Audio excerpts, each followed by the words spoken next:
Hello and welcome to another episode of the Kulkarnis. This is your host and host, Sanjeev Kulkarni. Today we are leaving the concrete jungle and headed straight into the real jungle, the heart of the wild. At the center of today's story is a powerful mother. Not just any other mother, but the legendary, majestic, and global icon of Tadoba Andhari Tiger Reserve, the famous tigress, Maya.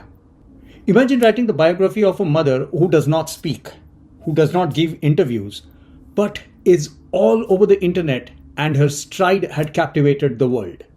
Our guest today did exactly that. Please welcome the author of Amazon bestseller Maya, Anant Sonawane. Anant is a true Kulkarni because he masterfully merged his professional skill in journalism and communication with his ultimate passion for wildlife conservation. He is an author and a conservation communicator today. His debut book, Maya, published by HarperCollins, hasn't just hit the stands, but it has hit the ball straight out of the park. It is like scoring a century at the Lords on your maiden test. And why this cricket analogy, you might ask? Because the foreword for this masterpiece is written by the god of cricket himself, Bharat Ratna, Sachin Tendulkar. But our podcast today isn't just about tigers. We are transported back to the bustling bylanes of Mumbai's cotton mill neighborhoods in the 70s and the 80s. We explore the golden era of the print industry and the boom of television media, and Anant's transition from being a journalist to an author and a conservation communicator. His book has already received glowing reviews from the likes of Uddhav Thackerayji, Ravina Tandon, Atul Kulkarni, and many other celebrities. His book is a read at one go experience. And I promise you, this conversation is a listen at one go experience.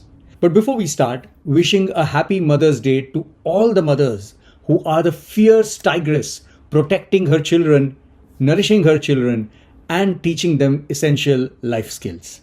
Let's get started.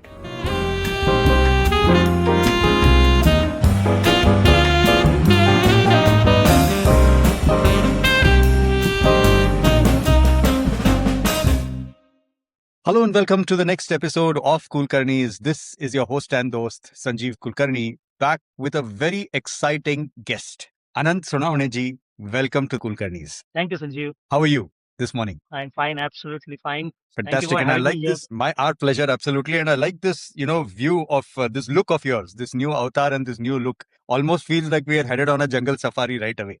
Yeah, it's a jungly look. It's a jungly look. Yeah. Chahe koi mujhe jungly kahe, fair enough. Absolutely. But before we start our banter, Anant, I will request you to please introduce yourself to our audience and then we will start from. So, Sanjeev, throughout my career, I have been a journalist actually. I have spent almost more than 2 decades in journalism, hardcore journalism. And right now, I can define myself as an author and conservation communicator. And what is conservation communicator is basically, this is a kind of newfound love for me. While I was in journalism, I started going to jungles in India. And then I found myself in awe of jungle, in awe of wildlife. And then I said, I must do something to preserve, to conserve this forest. And then I started visiting more jungles. I started writing on it. I started working with an NGO. And then finally, I started working with one of the finest tiger reserve in India. And here I am. I have written a book on a tigress, which is probably the first of its kind. And now I am full time into it. Last year only I quit my corporate job in media, and I'm full time in wildlife conservation. That is who I am. Kudos to you, Anant. And that exactly, you kind of outlined our show for our viewers as well, because that's exactly what we like to do in the Cool Carnies, where we identify trailblazers like yourself who are just have that passion burning in you so much that you are doing something in the area of that passion, and many like you eventually convert that passion into something that you want to do full time. So the objective of this podcast is to understand these wonderful journeys of yours, understand how you went through that process and what was going in your mind when you make those calls that you want to jump from A to B. So that's what it is. But we always like to start our journey right from the start. You said Anant Sonawane has been a journalist for the past 20 years, but there would have been a 20 years before that where he was a child, his growing up days. So tell us a little bit about that when Anant was young. So, Sanjeev, I am a hardcore Mumbaiker. I'm born and brought up in Mumbai. All My of us. origins are in Pune district, of course, in Okay. Junnar Tehsil. Again, Junnar Oh. Tehsil has a history of wildlife. It is one of the such areas in the world wherein the density of leopards is very, very high, extremely high. That is Oh, the okay. place where I come from. So I'm born in Mumbai. Mumbai was then the hub of textile, as the Manchester is. There were a lot of textile mills in Mumbai, and my father was working in one of them. We were four siblings. I had my education, primary education, and school education in Marathi medium, vernacular medium, Mhm. and I'm very proud of it. I went to Ruya College. I scored a good number in my 10th examination, and everybody was expecting me to go to science stream and, become a doctor or something like that. But, I wanted to get into UPSC, I wanted to get into administrative services. So I opted for arts. Mhm. Even the vice principal of my college who was checking the application form, admission form, he was surprised and he was like, "You have written arts here. Did you mean science?" I said, "No, no, sir. I want to Arts. I want to get into arts." And obviously, he asked why. As I said, I wanted to get into administrative services, but it did not happen. Mhm. While I was in college, I was in Ruya College. While I Mhm. was in college, I used to participate in a lot of elocution competitions, bit competitions, etc., etc. Mhm. And that was the time when I started reading newspapers. There was a column in a Marathi newspaper, Maharashtra Times. The Mhm. column was all about the happenings in college world. And then I Okay. thought I should write in that column. Hmm. So I tried my hand. I wrote something, and then I went to the newspaper's office. I knew nobody. Then I went straight to I guess he was assistant editor then, if I'm not mistaken, a very senior journalist, Mr. Ashok Jain. He Mhm. was heading that particular department, I guess. And I just introduced myself. I'm a student. I want to write for this column. He said, "Okay, keep it there. I'll see." I Hmm. said, "Okay." Then after a few days, I went back. There were no mobiles, etc., as you know Correct. back then. And then I went back. Then I said, "Sir, could you have a look at it?" He said, "Well, I don't remember and I don't find it also. Can you write it again and give it to me?" I said, "Okay, I'll Hmm. sit here and I'll write it." He said, "Okay." Then I submitted it again. He kept it aside, and again after a few days I went. Again, He when? said, "Oh my dear, I think I have lost it." "Okay, sir. I'll Can I write it again?" He said, "Okay." So he was testing me Hmm. to cut the story short. He was testing Oh, me. is that right? So he was doing it deliberately. I guess so. I guess so. Wow. he, he Nice he style. was such a nice person, very genuine journalist, and very, very genuine author as well. Mhm. So that was the starting point. When I submitted it for the third time, he approved it, and my journey as a writer in newspaper started there. I was in maybe second year BA at that time. What time frame are we talking about here? Like mid 90s it or it was in it was in 93, I guess, 90 to 93. somewhere around that 90? Wow. Yeah, Okay. yeah. And things were And changing in India as well. So that's an interesting time to be yeah, involved. absolutely, absolutely. Hmm. And you know what? I started liking it. Hmm. I started liking it, and then I forgot why I was there in the art stream. In arts to begin with. Yeah, UPS. correct, correct, correct. So UPSC was parked aside. I kept on writing. I kept on writing. I started enjoying it. Then, when immediately next year, I got an opportunity to work with a Marathi newspaper, even in the Aaj Dinan. Mhm. And then part time, it was a part time job. So I took it. So I used to go to college in the morning session, and in the afternoon session, I would go to uh, my job. I Hmm. started enjoying that as well. Then for the final exam, I applied for the leave. They did not approve. So I said, "Chalo, I'm quitting." I quit. I scored good marks Hmm. in BA. I am BA with economics, though I know nothing about economics. Economics. Uh, yeah. Then I thought I would do MA, which never happened. I Hmm. got myself admitted twice, but I did not attend a single lecture. And then by the time my final year's results come, I found myself working with one of the finest newspapers in Maharashtra, that is Sakar newspapers. Oh, lovely. Yeah. That's I a was not even, prestigious press. yeah, yeah, absolutely. I was not even a graduate then. I didn't know anybody there. I just went to the office. and I just introduced myself. There was a person. He kind of informally interviewed me and then said, "Okay, after 2 days, come after 2 days and meet me in some other office." I said, "Okay, may I know your good name?" He said, "My name is Radha Krishna Rajaram Narvekar."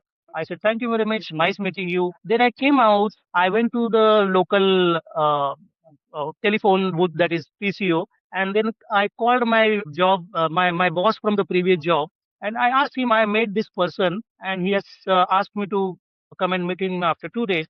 Uh, Uh-huh. he said, "Well, what was his name?" Yeah, he said, I told him the name.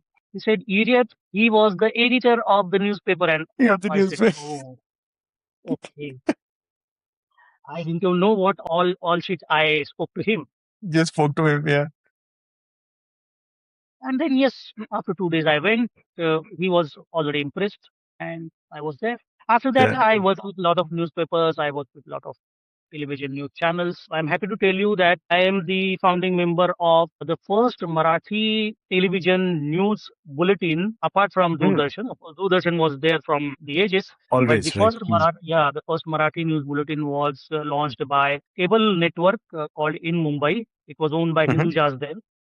Mm-hmm. And then the first Marathi private channel was Alpha Marathi. I was Mm-hmm. the founding member of the news team of that particular channel. Marathi channel broadcasted from India was ETV Marathi. I was part of their founding team. And then there was the first English news channel, 24 hours English news channel, which was headquartered in Mumbai. That Mm-hmm. was in Mumbai, owned by the Times Network. I was part of uh, that founding team also. Wonderful. So there is something This is about you what being part of founding, and that is now kind of continuing and visible in this book we journey can as well, also in a way. we can also say that after the launch, nobody wanted me to keep with them. I'm sure that's not the case, but I would view it like, you are probably an essential member to have when someone is starting something new. That's probably how I'm viewing it. Probably I enjoy that at a real rush when you are doing something new. That startup phase, if you may. Yeah, Yeah. probably All right. that could. So Anand, this is very exciting. You have told us quite a lot of exciting things about how your career has started. But I want to still go back to that starting point, right? Yep. When you say that you are four siblings. And firstly, what part of Mumbai did you grow up in? Is it more around the Parel area, given Yeah, the cotton absolutely, mills? absolutely. Yeah, it's Okay, Cotton Green or Abhyudayanagar Kala Chowki. As I absolutely, said, it was the hub of textile industries and 100%. or Yes. mill worker area it was. And later, So to say, unfortunately, sorry, go ahead, go ahead, go yeah. ahead. And then when there was a bad patch in the life of textile industry, there Yeah. was a huge strike, and then the same hub uh, turned into a gang war hub, gangsters hub. So to put things in a filmy perspective for our viewers who probably have followed the film industry and you understand, if you generally look at all these, Diwar was shot more in the dockyards kind of thing, but you'll Yeah, see many movies which had this setting of the Union in Mumbai and so on and so absolutely. forth. These are all the same areas that we are talking about. Mashal is a very strong movie that comes to my mind in the 80s, where you see this Right. gang war setup also that Anant is referring to. And today, if you go to this entire neighborhood of Parel and Kala Choki and all that, you'd be surprised because it's now a concrete Yeah. jungle from The being a skyline textile has jungle that changed. it was. Totally changed. Totally changed. Okay, so you were four. So you were what number in the four? Obviously, last. It wasn't obvious, but okay, good to know that. So lot of so what does that translate to? Lot of love and lot of care, or you get bullied? What was the scene like growing up? I was not bullied. It was a lot of care, a lot of love, absolutely. Okay, But those were the really happy days, I would say. happy days. If you have a elder brother, you will have, or a sister, you will have his or her books to use, blank pages of his notebooks to use, his clothes you can use. I mean, Yes. I found it very, very funny and very happy memories. Share some. So yeah, those were the days. I remember especially during the days of textile strike. It was Hmm. very very difficult for the families to survive, and we were no exceptions. But then there Correct. were really good friends of my parents who helped us, literally helped us survive. Hmm. I will be always grateful to them. So there are Yes.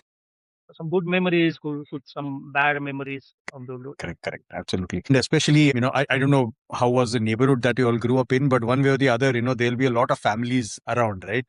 Whether it's a Yeah, yeah, chawl system or even if yeah, it's whether housing kind of thing. So regardless of how many siblings you have above or below, in the whole scheme of things, you'll always have some children who are above and some children who are below. yes, So that yes, whole gang of kids, that those are all fun memories to have. yeah, yeah, But what absolutely. I wanted to ask was, when you would get into, let's say, a fight or an argument or something, was the reporter in you alive at that time? Would you go and, like, report it in a very funny way to your parents, saying, "Oh, this," like in a style of a reporter representing things? I wouldn't say reporter because I did not even know what a reporter is. Mm-hmm. But yes, I was always an orator. I even in my school days I used to participate in debate, television, drama competition, etc. So Hmm. yes, I was a good orator then. So I used to communicate much better with my parents than my siblings. So Siblings. I used to have an upper hand. Yeah, I used to use it That is for my to my advantage actually. to your advantage after. That is what I was trying to get to. Okay, boss, you would play with your words in a way, कि भाई, maar unko padegi and you're safe, Yeah, yeah, kind of absolutely. thing. I used to do that, and I was the youngest one, so that too was an advantage. Works both ways. Okay, Yeah. fantastic, fantastic. Okay, so now coming back to that first article that you ever wrote for Ashok Jain ji. Sorry if I missed this, but was that in Marathi as well, or that was in Yes, English? it was in Marathi. In Marathi. So, Yes. at least in the initial part, based on how you have explained the whole thing, you have always stuck to Marathi, and that is a very, very nice thing. I would want to use this platform to tell everyone that yes, English is a fantastic language of communication. It's a global language, but the beauty of India lies in our culture, and the culture is deep root, and language is a deep rooted part of culture. So Absolutely. please, please stick to that. Don't give up that language. Some people do tell us that, why do you do this podcast in English? I onboard that. The only reason we do that is because it has a certain level of acceptability across. If I do it in Marathi, probably not everyone will understand. If I do Yes. it in Kannada, not everyone will understand. So therefore, English. Okay, fantastic. Tell us a little bit about the Sakal journey, and for people who are probably not familiar, Sakal is one of the most prominent Marathi newspapers that you would read. Sakal literally means morning, and therefore a Yeah. morning newspaper. So how was that working in a prestigious institution like that? It's definitely comparable to something like a Times of India at a India wide level, in a way. Absolutely, absolutely. It's a very prestigious newspaper, as you said. It has a long history, and lot of good journalists have worked with them. And I was what I was just graduated then, Like, and not graduated to be very frank with you. And then I knew nothing about how a big newspaper works. But fortunately, I had very good senior colleagues. I was the youngest one there. hmm, I was probably the first one who was, confirmed within 6 months or within 3 months, something like that. I don't even remember that. But I was the youngest one. I remember that. I was congratulated, since I remember. And I used to work in all shifts. It was a fun working in the night shift. hmm, The seniors used to say, "Let me see how will you make the first page?" First page is the very prestigious and prime, of course the absolutely. most important page in the life of the newspaper. And then they would used to say, let me know what will be your headline. Hmm, So I was very fortunate to have very good senior journalists there. Saka, as far as Saka is concerned, one thing I can say with very proud that they are very particular about language. If you want to use a word, why do you want to use that word? You have to justify that. hmm. And that was actually hit me, and I started reading more. I started understanding more about the use of words, the language, Words, language. and that was a very good sanskar that I received from Sakai. They So we were very, started reading. Was it yeah, more like yeah. reading books or reading articles, I no, editorials? no. Fortunately, the thing I missed out when I was telling you about my family life. My father was a Warkari. Warkari is somebody who goes to Pandharpur every Pandharpur. Ashadi or Correct. Kartiki Ekadashi, and Hmm. lakhs of people walk through the They roads, walk and and go. yeah, yeah. It's a kind of miracle that nothing untoward happens. There is no guiding agency as such, and they do it on their own, and they are completely into the bhakti rasa and all. So Correct. my father was a Warkari. My father and my mother both used to walk to Pandharpur every year. From where? And From Mumbai. no, it used to start from Pune. from probably But where your village or yeah, some. yeah, Correct. yeah. Hmm. So, apart from that, both of them were avid readers. Hmm. My father had done something in Hindi. I don't remember what it was, but he has passed some examinations in Hindi also. So he Hmm. used to buy Hindi books, Marathi books. My elder brother used to bring English books. We had some Sanskrit books as well because I had Sanskrit in school. My younger sister had Sanskrit in school. So we used to have lot of books in our Books home. and all. Yeah, yeah. And you will be surprised to know that when we used to sit together for lunch or dinner, most probably dinner, then everybody used to have his or her own book in their hand. And then nobody's discussing, nobody's talking. Like people have mobile phones nowadays. These days, Uh, you used to have books. yeah, yeah, yeah. We used to have books. That's So nice. the most beautiful memory that I have. So nice. So coming back to newspaper days, the sanskar of reading were already there. But then, the habit, the hobby of reading was channelized in this particular organization. They Hmm. taught me what you should read, how you should read, and how you should present within the framework of limited words. Hmm. That is the great learning that I received there in Sakal. I was So there it's like for, a tweet in a way. You have to write in this many characters. You need to yeah, catch the attention. Absolutely. absolutely, absolutely. If you So have to Anand, give, can you help us? yeah. Yeah, go ahead. Go ahead. Good. Sorry. So I was saying if you have to give a heading to a news, it has to be in those so many words. That's it. Yeah.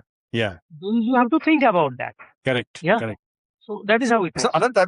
Anant, I'm intrigued by this, right? If we go back to those days, probably newspaper is still a thing today. But if you go back to those days, our days would literally start with a newspaper, right? Be it 5 in the morning, 6 in the morning, but you'll have your newspaper, and there is a full cycle that runs behind it to make that newspaper get to every home. And a lot of the information in that newspaper is relatively current. You could have certain articles which you would have probably worked on for 2 3 days or a week, and then you present the finding or whatever. But for most part, you're talking about current affairs, right? And newspaper is a real estate. It's a limited real estate where things have to go. So just help us uncover what a day in the life would be like in a newspaper office, and in that process also help us uncover what a day in the life would be like for you, because a newspaper office is a 24/7, whereas your life could just be a shift. But if you can help us understand what it felt like. So the newspaper may come to your place early in the morning. The newspaper office does not start its work in the morning. Correct. Yeah. Correct. It generally starts in the afternoon because it works late night. So the office starts late in the morning. Typically, a reporters or a journalist, yes, it does begin early in the morning. He or she, has to go through a lot of other newspapers as well, and then he will have to, the first thing that he has to look for is what have I missed? Ah, okay. Yeah, because very next minute or hour, he's going to receive a call from his editor or news editor or bureau Uh, chief, whoever. hmm, Yeah, how could you miss that? hmm, So that is the first thing that comes to his mind. What have I missed? hmm, He has to go through all newspapers. He has to see what things are going to happen today, what are important. So, what should I cover? He has hmm, to prepare in his mind the authentative story list that hmm, is going to work on today. Then hmm. there will be a nowadays it is called, it is to be otherwise a meeting. Meeting in a room. Hmm, There will be a call, editorial call, I would say, and then there everybody will present their story ideas. hmm, Yeah, these are just editor or the bureau chief or editor whoever is heading that meeting will hmm, approve it or disapprove it or improvise it, whatever it is, and that meeting will decide the agenda of the day, tentative hmm, agenda of the day, obviously, and who will do what, and then the reporter will go out on field or whatever assignment that is assigned to. He will hmm. complete it, and by the end of the day, that is evening, he will come back to office. Of course, now so they type and they just send. Correct. Those days, the reporter had to come back to office, write or type his own story, give it to the desk. Desk will edit it, Hmm. and then news editor will approve it, and then news editor will decide on which page it will go. What will go? Correct. Yeah, yeah. And the desk will design the pages. Every team or every person on the desk will have responsibility of different pages, and then Hmm. they will design their own pages. And at the end of the day, that is late in the evening or night, the Hmm. front page will be designed. Obviously, the most important, the most buzzing news will go on the first page. Front page. Obviously, the sports will be on its dedicated page, etc., etc. Those pages will be done much before the front page. Correct. This is how So getting typically, onto the first page or the third page is probably the most important. Afterwards, yeah, everything absolutely, else. Okay, okay. absolutely. And so the editor, obviously, needless to say, bears a lot of brunt of these important decisions in terms of what goes where, when, how, and maybe this is not or maybe this is still relevant if there is a newspaper, but you have to do that kind of the typical typesetting, etc. might not be happening now because of digital printing, No, etc. I no, believe. yes, Yeah, yes, but earlier they would set all that as well, right? In terms of every yes, character, yes, how it yes, fits, and yeah, yes. this seems like a. I, I I, mean, I was not part of that era. you were or you I'm were not not? that old. No, no, I'm not that old, man.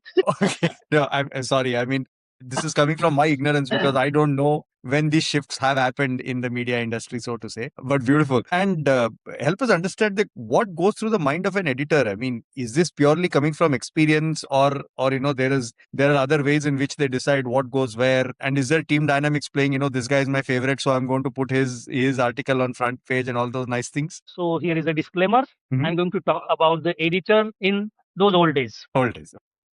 not about the editors in current Today. days. Mm. These days, Ah, yeah. okay. So yes, they will, of course, they will think about first. They will think about their readership. Hmm. Who are my readers? You know, Hmm.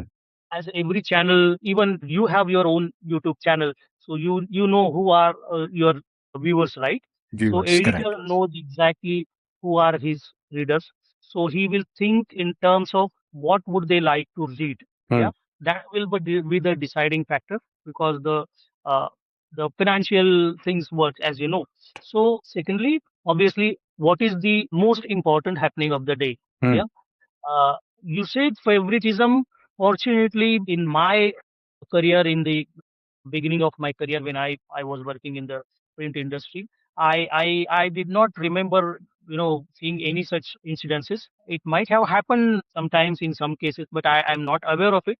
But Hmm. since we are all human, so that is possible. I'm not denying that, but I haven't experienced it. In fact, as I Hmm. said, I was the youngest member in the team of Sakal. Hmm. My editor gave me an opportunity to go out and report. I remember that that year was the 50th anniversary of Indian independence. And then he gave me an assignment saying, go to the libraries and find out how the um, how that day, the Independence Day, was described in 1947 on that particular day. So go and find Interesting. out the newspapers from 1947. Wow.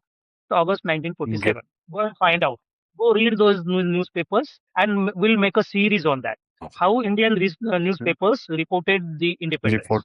I mean, it was such a big assignment for me, and I thoroughly enjoyed it. I put in a Wonderful. lot of efforts. So, why I'm telling you is, though I was the youngest one, I was given that assignment. Correct. Correct. So the Correct. editors back then were, really amazing people. You could learn from them. We had Madhav Gadkari ji, we had Kumar Ketkar ji. Unfortunately, I never had an opportunity to work with them. But Mhm. we had people like them. The readers used to read the editorials. The newspaper people used to read newspaper for editorials. Hmm. Correct. Yes, absolutely. There are many And people who would go straight to that page and start reading there. correctly, correctly. Correct. Maharashtra has a huge tradition of all these journalists like Acharya Atre, Govinda Kalwarkar, and so on and so forth. Correct. Correct. Absolutely. Well, as I said, I don't want to say anything about current days. The situation is completely different. Very different. And any stories that come to your mind in terms of what were there any specific section that you used to cover, current affairs No, see, or when you are the beginner, you have to do everything. everything? That is the beauty of this. So any fun stories that you remember of some encounters or not encounter as in not that kind of encounter, but you meeting someone or something like that? Yeah, yeah, I just remember when I was doing this 1947 wala story series, uh, Hmm. I went to the archaeological department. Yeah, because Okay. they have archived the old newspapers. So I used to I got myself admitted there as a research scholar, and then Hmm. I got an access to that particular newspapers. And I Okay. used to sit there all day in that dusty environment, and I used to, go through the newspaper, taking down notes, etc., etc. Then I got to know a few officers there, and I got to know an information that Chhatrapati Shivaji Maharaj, the great warrior of Maharashtra, Hmm. his own handwritten letters were missing from the department. Missing. Yeah. Huh. Then, then I tried to dig more into it, and then I realized that they were not actually missing. Somebody had taken them out, then kept it back again, and there was some casteism into play within the officials themselves. That was a story. Then I reported it to my boss. Boss said, "Wow, this is a very good story." He Hmm. supported me, and it was published on the front page. Wow. My And that was your first story job. that made Yeah, it that there. was a milestone. Another incident I remember, that the first political rally I was assigned to was a Republican unity rally that Hmm. happened on Shivaji Park ground. Hmm. I still remember all the Republican leaders were united. They came on the same stage, Like from all over the and country. Maharashtra. I'm talking about Maharashtra. Maharashtra. So, just to give you background, Republican leaders are divided, and Hmm. they have various fractions. Like Ramdas Athawale has his Athole. own party, Prakash Ambedkar has his own party, then there is Jogendra Kawade, etc., etc. So there are many Dalit leaders, Republican leaders, and they have their own parties. Correct. Okay, and ultimately what happens is the Dalit votes, the Republican votes get divided. Hmm. So back then they had decided that let us come together and we'll fight together. And that was the rally. That was my first political rally to report. And Hmm. I went there. I carefully listened all the speeches of these great leaders. I took notes, and my story was, though the rally was for unity, Hmm. there was no unity. There was no unity among the leaders. That Hmm. was my story. And next day morning, when I woke up, as usual, I checked all the newspapers, and all the stories were positive. Yeah. That the Republican leaders are coming together, etc., etc. And only my story published on the front page was that they are still divided. Hmm. And then I was very scared. I said, "Abhi to gaya." Dande My padenge. editor will, yeah, my editor will take my case. Yeah. And I myself called my editor, saying, a news editor, saying, "Sir, do you think I have reported it wrongly?" Hmm. He said, "No, whatever you have mentioned is right? I have Hmm. quoted the leaders." Correct. So I said, "Yes, these are their own quotes." Yeah. Then he said, "No, your story is right." Not a single newspaper had reported it that way.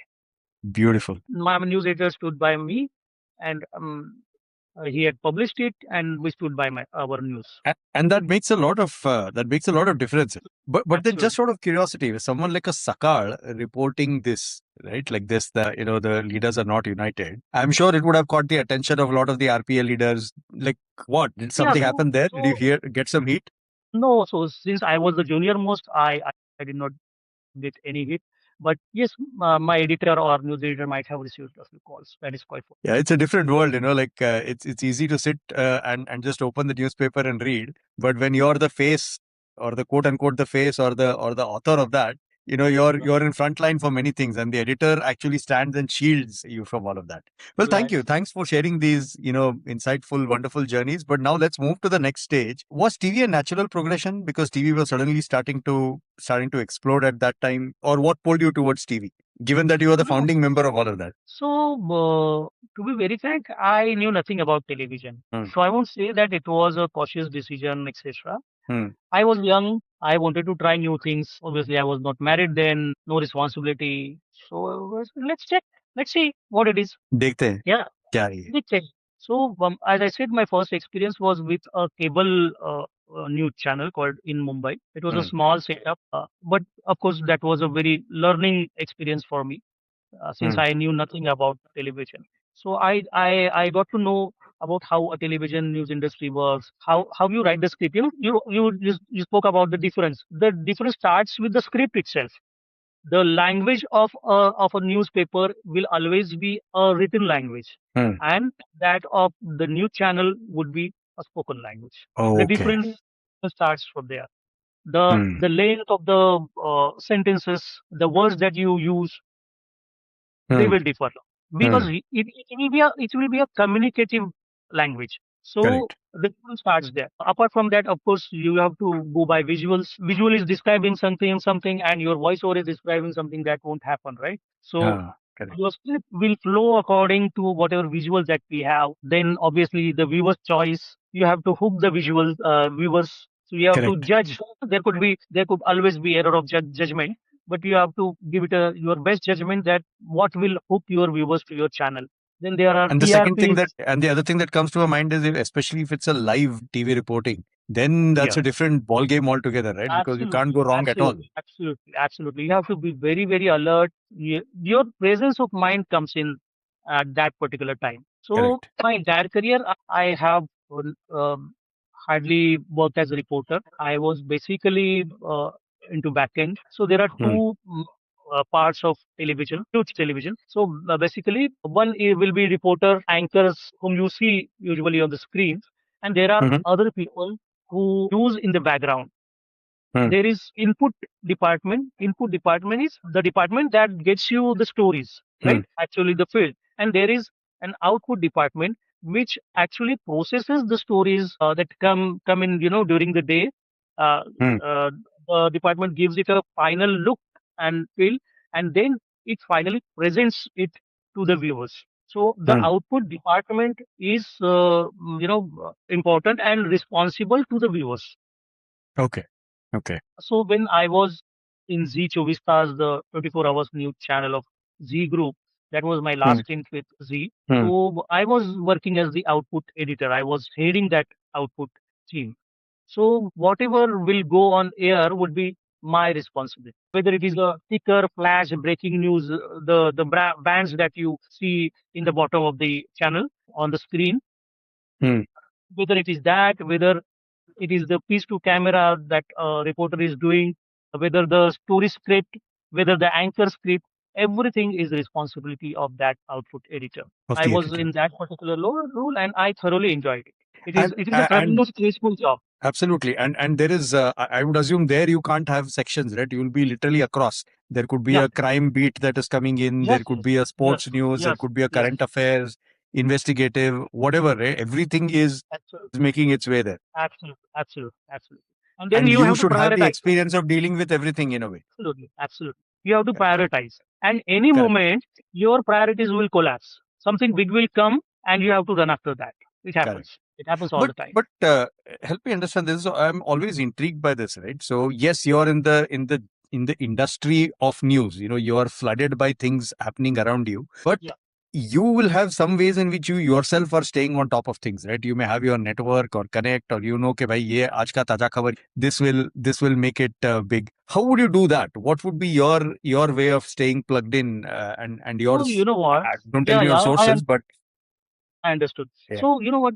When you spend a few years in a particular industry, you automatically have your network, right? When you are cautious enough that I need to have a network and I should use that network and I should not let that network use me, right? When you are cautious enough, then it becomes easy. Since I was in the industry for many years, I had my own network. I had good friends. I had worked with many organizations. So I had that network as well. I could, easily call any other reporter other than my organization or any other journalist, senior journalist in some other organization and check what is happening. Are we going anywhere wrong? Are we missing anything? That give and take is always there. Right. So I'm loving this because I'm starting to see similarities. Media is so much in the face, and we view it with a certain level of pride and respect. But I'm seeing that sometimes the ways in which it operates is not very different from the industry that we come in terms of how you keep a pulse, etc. So now let's get to the main topic. This background is really helpful. It's fascinating, to understand how the world of journalism, how the world of this works. So how in the midst of all this, how does the wildlife and the whole conservationism, the Tadoba part happen? Was this your way to just get away from all this mess and give yourself some peace of mind, or this was a part of a work that you were doing, getting and going to all these beautiful jungles?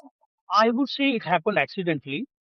I would want to tell you one thing here is the television industry is very, very demanding. Correct. Yeah, it burns you out. And I gave my uh, 12 years to television industry, and Hmm. I was burned out, to be very frank with you. But it's not that I turned to wildlife because I was burnt out there. No, that was not the case. In fact, Hmm. when I was in television industry, I had started going to jungles. It happened Hmm. in 2008 actually. Me and my wife Surekha, we decided Hmm. to go to Tadoba. We Hmm. didn't know what Tadoba is. Hmm. We just knew that it was a jungle. There are tigers in it. We had planned Tadoba and Pench together. Hmm. And Hmm. we wanted to go somewhere, then we said, Chalo, let's go to Tadoba. That's Hmm. about it. We knew nothing about wildlife, about jungles, etc. And just two of us went. The day we entered the jungle, we saw a beautiful blue colored bird flying, and we were like, what bird is this? This is so beautiful. We have never seen it. Hmm. So it was an Indian roller, a very beautiful bird. We were very fascinated. Okay, this is something different. Hmm. Then we had two safaris in Tadoba that time. We could not sight a tiger, but yes, we could Hmm. sight a lot of other animals, and we were mesmerized. Hmm. The jungle itself was so beautiful, and we were fortunate enough to stay within the jungle, within the core area of Tadoba. Those days, there was a guest house there, and Hmm. the tourists were allowed to stay there. And that when we went there, that was the last month. Next month onward, it would be closed for the tourists. So that was the Hmm. last month permitted. And I was fortunate enough to stay there. And I thoroughly enjoyed that stay. Hmm. A huge Tadoba lake in front of your guest house. Hmm. You stand in your lobby and you see that lake. The animals are grazing. The deer, the wild boars, they are grazing on the banks. Crocodile mother, that is basking on the bank. There are a lot of birds flying around. That was Hmm. like a dream situation. Correct. Both of us were very mesmerized. Then we went to Pench. Unfortunately the jungle was closed that day. Every tiger project has a weekly off. We didn't know that Okay. also. So there were Hmm. no safaris. We went on walk in the jungle. We saw a pack of wild dogs. We said, "What kind of animal is this?" We Hmm. were walking on the road and we saw the pack of wild dogs. Then we saw hundreds of deers. Since it was a tourism holiday, the animals were really roaming here and there, and there were Yeah. hundreds of deers grazing, like we see on channels like Discovery and Animal Planet, Right. etc. We were very, very mesmerized. Then, since the jungle was closed, the Khansama, the cook was also not there. We were staying in a PWD rest house. Guest. The Khansama was not there, so we had no food. Yeah, Uh, I'm talking about the Pench, Pench, Maharashtra. uh, So uh, those days there was a colony of workers inside the forest. So we went hmm. to the first door, we knocked the door, and we said, "See, boss, we are tourists. We don't have food. Can you cook something for us? We will pay." They said, "Okay, Uh, fine, we'll do that." Then the male member in that family said, "Do you want to see hornbill?" We said, uh, "Okay, what is it?" He said, it's a very beautiful bird. Have you not heard of uh, it?" I said, "No." uh, So he said, "I know the nest. I know the place where the nesting is. Would you like to see?" I said, uh, "Yes." uh, And then we went and saw the hornbill, a very big bird it is, and very beautiful bird. And we were like, hmm. wow, wow, this is Uh, something great. So that was the starting point. While coming back, my wife said, we will decide that henceforth we will not go to any beach location, any hill station. We'll go to jungles only. And since then, every year we go to, at least we try and visit at least two forests in India. in a year. We are fortunate enough to have gone to Kenya also to Masai Mara. That was again her idea Wonderful. that that was her again idea The that mother of all we will do jungles. our absolutely. Her idea was we will do our first foreign tour to Masai Mara. We will not go to any other country. So that is how it happened in 2019 also. And since then, as I said, we have been visiting lot of forests in India. Lot We are of thoroughly forests. enjoying it. Yeah, we are thoroughly. Wonderful. But that was the starting point. The Tadoba visit was the starting. So I know Tadoba, yes, Tadoba is special for you, so we'll come to that. But Yeah, amongst absolutely. all these that you have visited, either in India or I'm assuming you have done beyond Kenya, also outside the country. Any more wonderful stories that come about? Something really memorable. Oh my God, there are so many stories, so many stories. So I would like to tell our viewers here that Hmm. when you visit forests, go to see forests. Hmm. Yeah. If you go to see a tiger or leopard or one particular animal or bird, you might get disappointed. Hmm. They are wild animals, they are wild birds. They will come and see you if they want to. Hmm. Yeah, they won't work according to your whims and fancies. So, to give you an example, I spotted my first tiger after I started visiting jungles after maybe 4 years. 4 years I could not sight a tiger. Huh. 10 years I could not sight a leopard. Huh. 10 years I could not sight a sloth bear. Wow. This is what happens.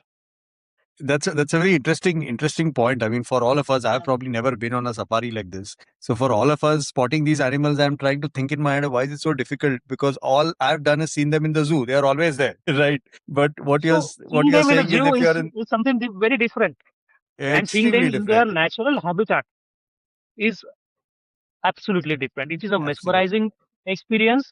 You see a tiger or a leopard walking on a jungle road, and you see the confidence, royalty, and you will fall in love with them What was your for sure. first thought when you saw a tiger like that? And what was it, like a huge, like a male tiger, So female tiger? Or- it was a male tiger, and it happened in Kanha actually. Hmm. It was freezing morning, winter morning. It was. I could see dew drops freezed on the grass. It Hmm. was so cold that day, Hmm. and we were all wearing hand gloves and jackets, etc.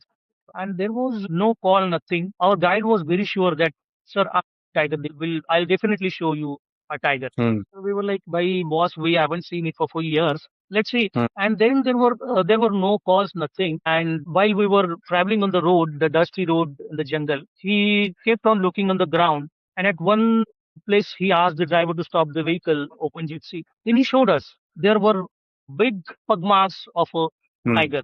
He said, these are the fresh pugmas. I said, how could you say that these are the fresh? Why, how could it be? It won't be the heavy pugmas. He said, no, no. See, I could tell it from the amount of dust that is settled on that mark. So see, if Wow. you see closely, there are no dust particles. No dust particles. Yeah, it's a very fresh perma. If we are lucky, we'll get him. So we said, let's Hmm. go. And we were lucky. The tiger was walking on the road. Ours was the only gypsy on that road. Of course, it's his back towards us. He walked for some distance. Then he got down at Nalla and he smelled a few bushes. Then he sprayed his urine. It is a Hmm. way of marking their territory. So Territory. he marked his territory, yeah. And we enjoyed this sighting for nearly 5 to 7 minutes. And all of us were mesmerized. We were so happy. It was our first tiger sighting. And we were lucky that post that, whenever we visited a jungle, most of the times we have sighted tigers. But of course, Wow. our approach had changed. We don't go for tigers per se. We see whatever we get to see and we enjoy. Enjoy that. Yeah, enjoy that ecosystem, so to say, right? One curious question that comes to me Yeah. is, are there some animals or birds, for that matter? I might use them interchangeably, but is there some form of wildlife that is naturally more inclined or more, open to the human interference there? Like they might come and try to be friendly or something like that. Mm, no, I don't think so. If you are talking about the wild animals, no, Wild they won't animals, be. yeah, in the jungle No, no, essentially. no.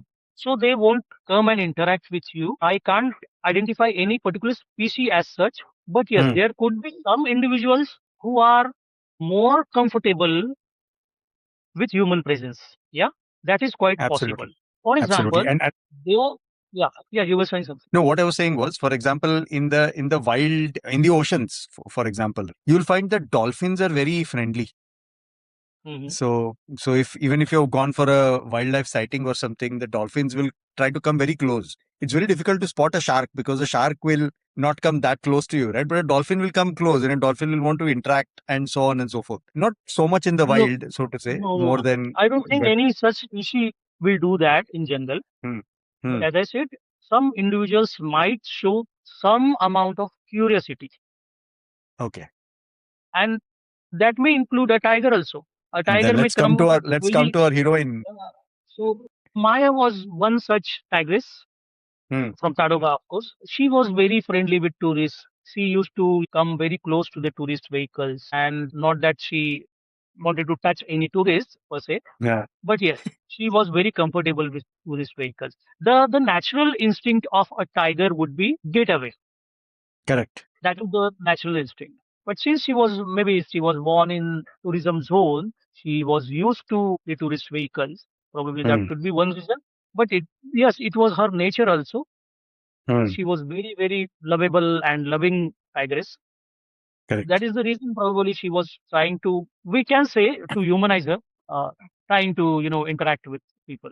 By now, our viewers might have already sensed it, but there is a very beautiful book that Anant has written, and we'll come to that aspect of the uniqueness. Like Anant said, anytime there is something first happening, there has to be an Anant involved in it. So there is a first time that a book has been written almost from a tiger's perspective, where the tiger is the hero or heroine, whichever way you want to look at it, but it is a humanized way of storytelling about a tiger, and Anant is at the center of it. And that book has gone to great depths, and we'll let Anant speak about it. But the point I was getting at was Anant does talk about some wonderful interactions that you had with Maya as well, right? You want to say, share some of those thoughts, or Sure, how that sure, happened? sure. So let me tell something about the book itself first. Yes, absolutely. So I wrote this book last year. Originally, it was in Marathi. Ek Hoti Maya was the title. And I'm happy to share here that one of the best publishing houses in the world, HarperCollins, they have come up with the English version of this book, Maya and Biography of a Tiger. Forever Maya.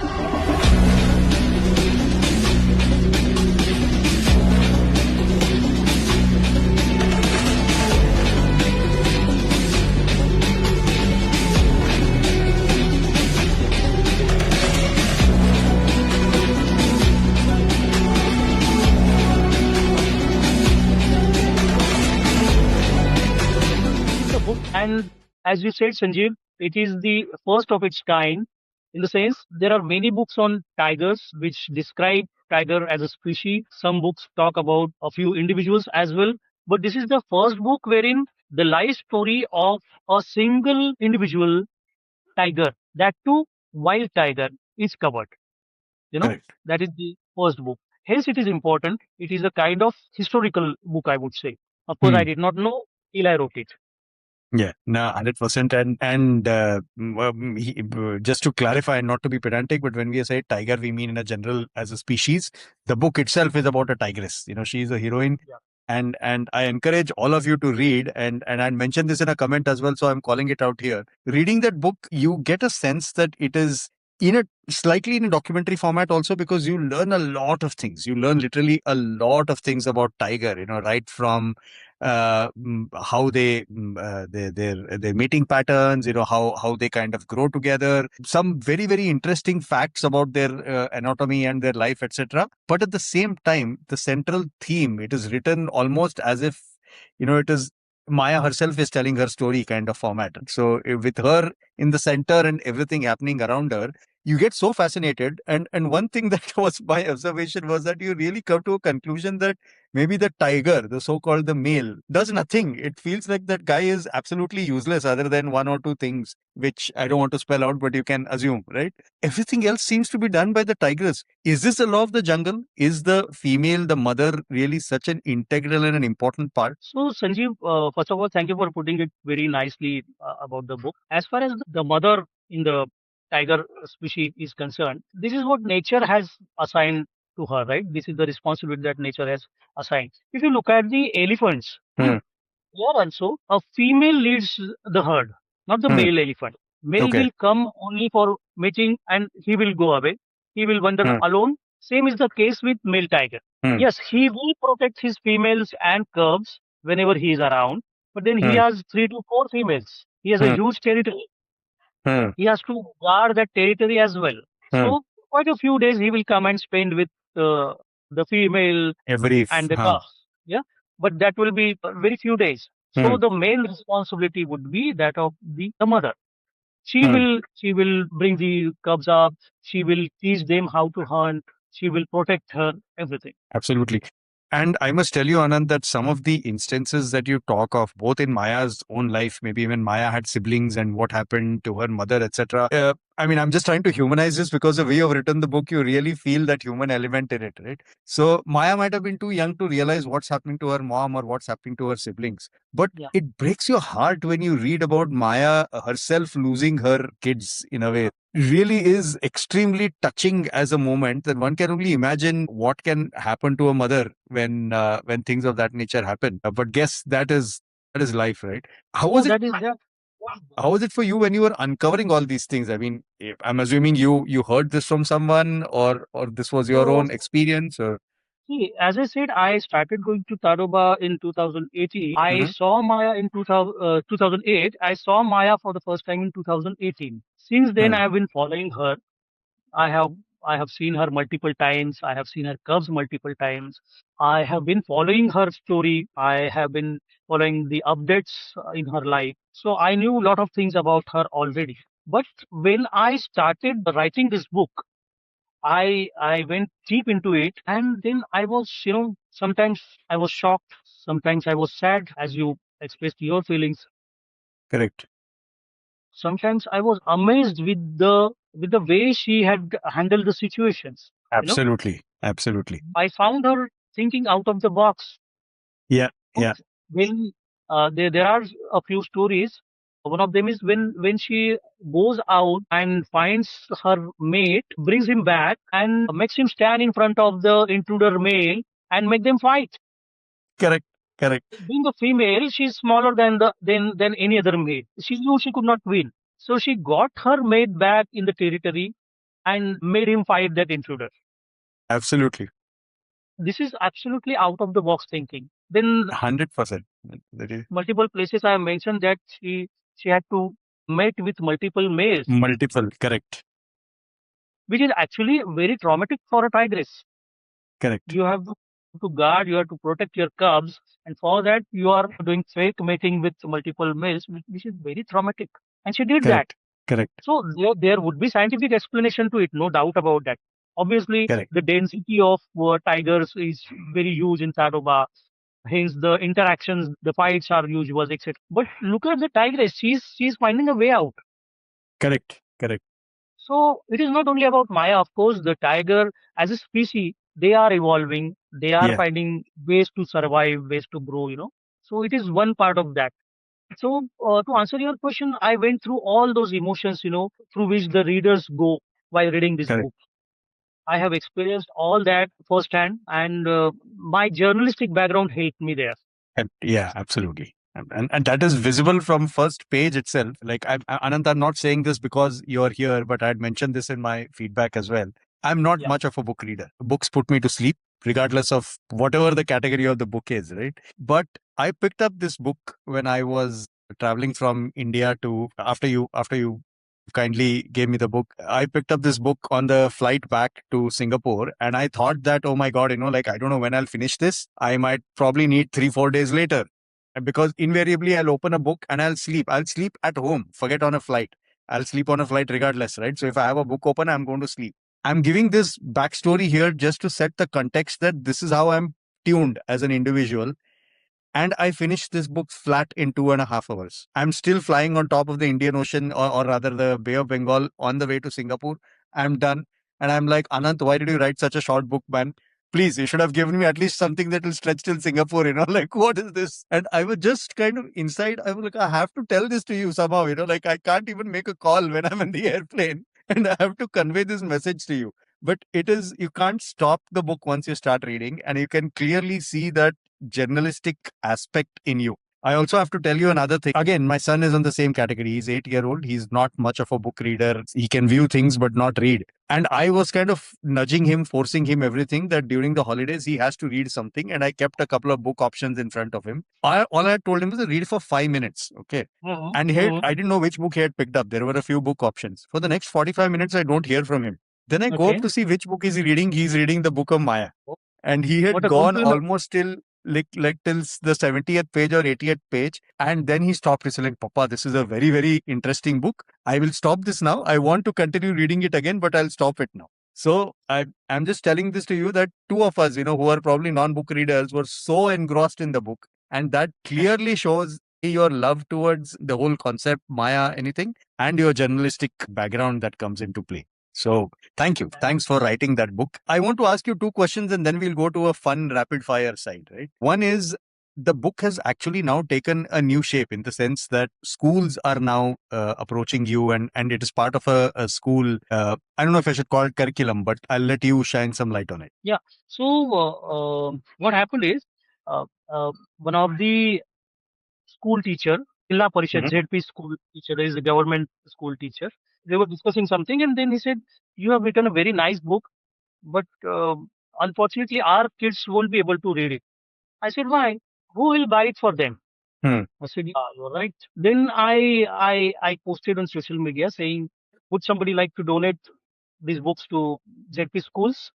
And I'm very happy to tell you, Sanjeev, we have donated Maya's book to 600 schools in Maharashtra. Wow. Yeah, people have donated funds for it, and as we speak, 600 schools have Maya in their library. I The received library. lot of I received lot of letters and phones from teachers and students saying they just love the book. Mhm. And why it helped is I targeted Vidarbha region first. I gifted this book to Vidarbha region first because Correct. Vidarbha have the most forest, most tiger reserves in Maharashtra. It's the home of And Tadoba also in a way. yeah, it's a home of Mm. Tadoba also. And these kids have regular interactions with wildlife, including tigers. Hmm. So Maya is an great icon, not only for Maharashtra or India, it is for the entire world. There are Hmm. Maya's fans are everywhere across the world. Hmm. So I thought our kids should know about her. Hmm. She's such a big icon. Our kids should know about it. So hence this movement started. Maya for ZP Schools initiative I launched, and here we are. Kids are reading it, maybe Marathi book or English version. English book. Right. Many government schools have converted into semi-English medium schools, so they want English version as well. Hmm. So the English version that we are talking about right now, the one that you read was a small edition that I had self-published, Hmm. and a new version that has recently come out is published by HarperCollins, HarperCollins. Okay. which is on a humongous scale. And I'm happy to share here.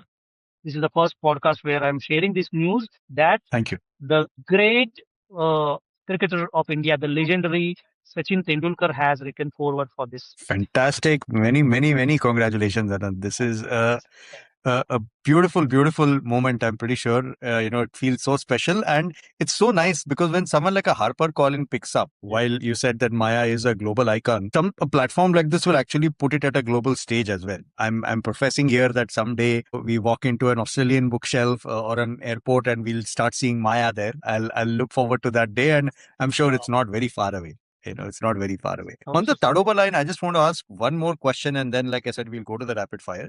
The point being that you're not, Maya obviously happened as your own initiative, but you're involved with Tadoba in another special way as well. Do you want to talk about that? Yeah. So I was very much involved in Tadoba emotionally since long back, as I said. However, in 2021, Mm-hmm. when there was a corona outbreak, Hmm.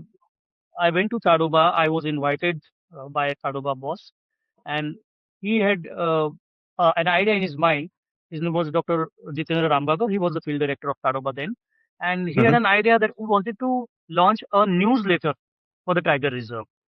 Hmm. And he knew that I have a journalistic background. We knew each other uh, since long. So he said, "Are you free?" I said, "Yes, I'm working from home since it is lockdown period." So he said, "Would you mind coming down to Tadoba and staying here for few days? I want to work on this. I want you to work on this concept." I said, "Okay, that will be a great opportunity." Hmm. So I'm happy to tell you, Sanjeev, that I stayed there for 37 days consecutively. Wow. That was a great opportunity for me. Peaceful. So nice. I am very selfish. I got involved into lot of other activities like camera trapping, going on patrolling in the deep jungles. I Hmm. stayed in the protection huts. I do lot of things. I did those 37 days apart from designing this particular newsletter that we were discussing about. And So then nice. I designed it, I conceptualized it, I handed it over to him, and I came back. After 6 months, I said, I called him and said, sir, have you launched it? So he said, no, dear, what is happening is we are not able to give time to it. Our priority, our focus is something different. I want to do it in English. We don't have people to do it. So I said, I can do it if you want. He said, can you? I said, yes. Then he said, how about you staying in Mumbai? I said, don't worry about that.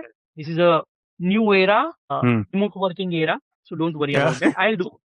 I'll do it. And I'm happy to tell you, Sanjeev, that the journey started in December 2021. I joined Tadoba as a communication officer.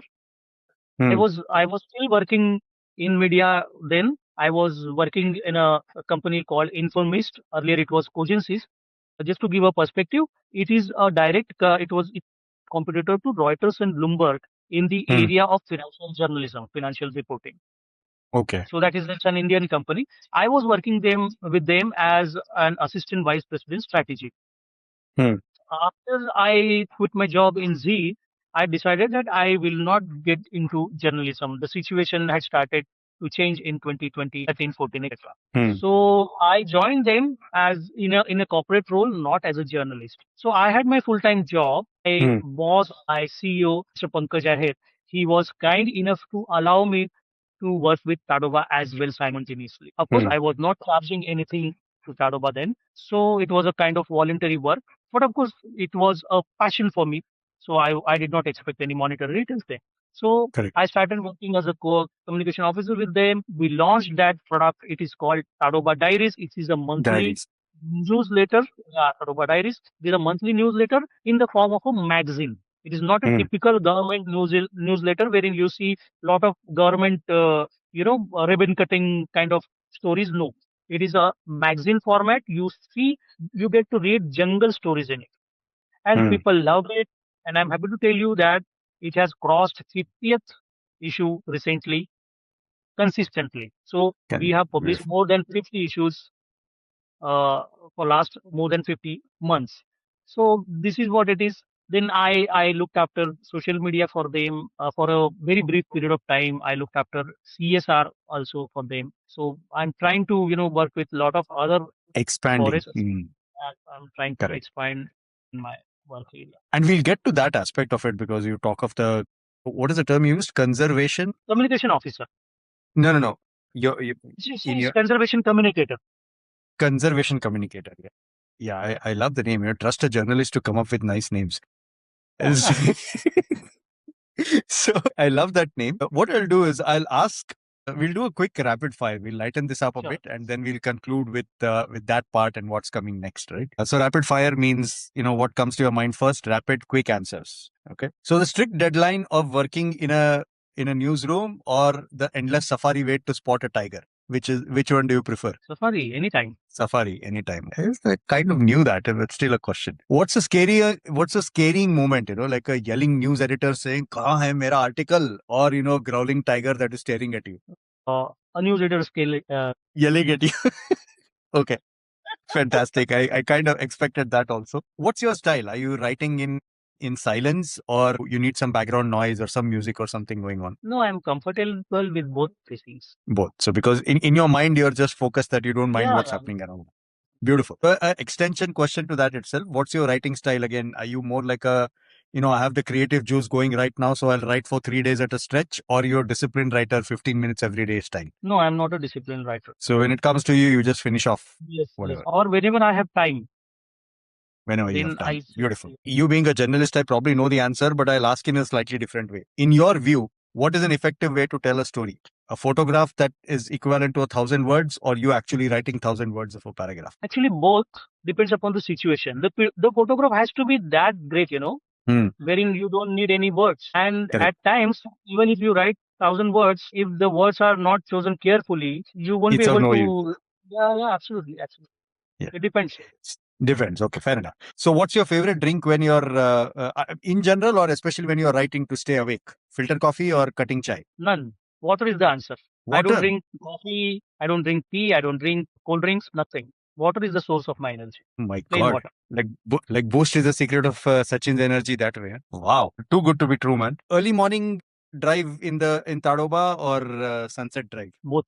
Even midnight drive, lovely. Well, it is not allowed. Fair enough. What is your spirit animal? And don't say tiger. Hmm? Oh, you can say Just tiger, but giving me any option. no, no. What is your spirit animal? What animal do you feel most So connected to? yeah. If you don't want me to say tiger, I would say honey badger. You know, honey Ah, badger is an animal which is the most fearless animal in the jungle. the guts that a honey Absolutely. badger has is unparalleled. It will take on a tiger, a lion, a leopard, anybody. Yes, yes, 100%. And I must tell you that I learned about, I think I'd heard about it once earlier, but I learned more about it in your book itself, where you talk about how the honey badgers attack the tigers and so on. No, it may not be in the book. I had a post probably. I don't Oh, the remember. post, no, sorry, the this thing, the Bolbidu in that you Yeah, had correct. done. It was in my podcast. Yes, correct. Fantastic. One thing you miss about journalism in today's world, since you're away from it now. That adrenaline rush, one thing, and second thing, it gives you power to help people. You know, Hmm. there are sections of society who don't have anybody to go to get justice, Hmm. right? And there you can stand for them. That I miss very much. Absolutely. Okay, you do. That's a very very good point. I mean, there is a reason why it has that power in the It media does. is such a powerful thing because you are able Yeah. to impact and influence people. Absolutely. One vague question: if Maya were a human, who would she be? If Maya were human, Gender I mean, agnostic. You don't have to tell me a female only or something. I think she would be any woman who is independent, who is, I can take example of my own wife also, who is very independent. She is very fiercey also, and when it requires, she can become very aggressive, to protect her family, to protect her children. Any woman in the world who does that, I think she resembles with Maya. Absolutely. I think very very well said. But I'll separately talk to Sureka and tell her that you called her a tigress. मैं मसाला लगा मैं ऐसा सीधा नहीं बोलने वाला She is a tigress. She is a tigress. डर लगता है Absolutely. डर लगता है हाँ बिल्कुल Iconic. ओके नहीं डरेगा बिल्कुल. So now we are coming to the concluding part, Anant, and I would love for Yes. you to touch upon and tell us that what's happening in your life as of now. You've briefly spoken, but help us get a sense of your day in the life now. So yes, I mean, the Maya thing is going on. I have come up with a Marathi audio book also. I hope the English audio book will come and many more versions of Maya will come, including hoping that somebody will take it up for a film also. Yes. So these are all, Then, yes, I'm working on my next book. And what I'm doing is I'm doing a wildlife storytelling show on a Marathi YouTube channel called Bol Bhidu. And the show's name is Jungle Stories. So it is all about, as the name goes, the stories are all about jungle, the wildlife, etc., etc. A 10 to 12 minute each story in Marathi. And I have already launched it. Some 8, 10 episodes are already on air. People are Yes. liking it. So it is a new experiment in Marathi language. There is hardly anybody who is doing this kind of storytelling. And that is Absolutely. the reason why I call myself conservation communicator, because, all said and done, I am not a qualified conservator. I don't have qualification. I don't have that much experience. I'm not a researcher. I'm not an expert at all. What I have is a lot of passion and some amount of communication skill. I'm using that skill and passion to communicate the message to the masses that conservation of wildlife, conservation of forest environment is very important. Yes. That is the job, that is the responsibility I have taken up, and hence I'm calling myself as a conservator communicator. So this is one area where I'm exploring. I'm reaching out to people through my show and telling them interesting stories in engaging ways, so that they get hooked to the core topic, that is conservation. Go on giving lengthy speech, nobody is going to listen. But if I go and tell them in the form of stories, probably people will listen. They will at least think about it. So that is That's a the very whole beautiful way that you. That's a very beautiful way that you put it because you seem to care about something only when you're interested in it. In the sense that once you fall in love with something, or you start appreciating or getting interested about something, then you start caring about it, then you start conserving it. And beautiful And way to then put you it. really want, you really want to do something about it. About it, yes, yes. So just curious, I mean, of course, the first thing is that we get interested, and since it's in Marathi, it's for Marathi speakers, but hopefully you'll do something bigger to reach a wider audience. But what is it that we as naive or someone who doesn't understand this need to do when it comes to for conserving nature and See, conserving jungles? for that, you don't have to go to forest, right? You don't have Hmm. to dig pits and, nothing. You can start with your own home, right? Hmm. Start reducing the plastic waste. Start reducing the Hmm. waste itself first. Then Hmm. focus on plastic waste. You will be surprised if you collect your plastic waste in a bag or in a bucket, and you will be surprised to know that within a week or so, the bucket or the bag will be full. Hmm. So how much plastic waste we are generating? Can Generating, you reduce correct. that? Huh? Can you reuse the things? Hmm. Then the new culture is use and throw. Hmm. Can you do that? This is all absolutely possible, right? Hmm. Can we not, share the things instead of four people going in separate cars? Can we not share the cab, share the car, and four people Correct. go in a single car? Can we not do it? So Hmm. these are a lot of small things which we can do at our level, which will ultimately help environment, which will Correct. ultimately help forest, wildlife, everybody, even human Correct. beings. These Correct. are Correct. very small Beautiful. things. Very powerful message, Anant, about how we can reduce waste. And we start from that point that plastic or waste in general, plastic is one form of waste, but waste in general is something that we should look at reducing.